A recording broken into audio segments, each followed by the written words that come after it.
Madras, Hyderabad IIT నిపుణుల బృందాలు రెండో రోజు అమరావతిలో పర్యటించనున్నారు. ఇవాళ కూడా రాజధాని కట్టడాలను పరిశీలించనున్నారు.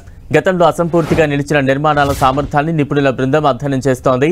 టీడీపీ ప్రభుత్వం మొదలుపెట్టిన MLA, MLC quarters, secretariat, HOD కార్యాలయాల టవర్లు, హైకోర్టు భవనం కోసం వేసిన భారీ ఫౌండేషన్ సామర్థ్యాన్ని పరిశీలిస్తున్నారు ఐఐటి ఇంజనీర్లు. నిన్న రాజధాని కట్టడాలను పరిశీలించారు నిపుణులు. భవనాల పటిష్టత, సామర్థ్యం నిర్ధారణ కోసం మరికొంత సమయం పడుతుందని హైదరాబాద్ ఐఐటి నిపుణులు సుబ్రహ్మణ్యం తెలిపారు. భవనాల ప్రస్తుత స్థితి, అక్కడ నిలిచి ఉన్న నీటి ప్రభావం, నిర్మాణ సామగ్రి తాజా స్థితిని అంచనా వేయాల్సి ఉంటుందన్నారు. సాంకేతికంగా వాటిని పూర్తిగా పరిశీలించిన తర్వాతే ప్రభుత్వానికి నివేదిక అందిస్తామని చెప్పారు. ప్రాథమికంగా నిర్మాణాలను పరిశీలించామని తెలిపిన ఎక్స్పర్ట్స్ నిర్మాణాలకు వాడిన మెటీరియల్, వాటి నాణ్యత గురించి తెలుసుకుంటామని వివరించారు. ప్రభుత్వం కొంతవరకు పరిశీలించినట్లు తెలిపిన ఇంజనీర్లు మరికొందరు నిపుణులతో కలిసి వస్తామన్నారు.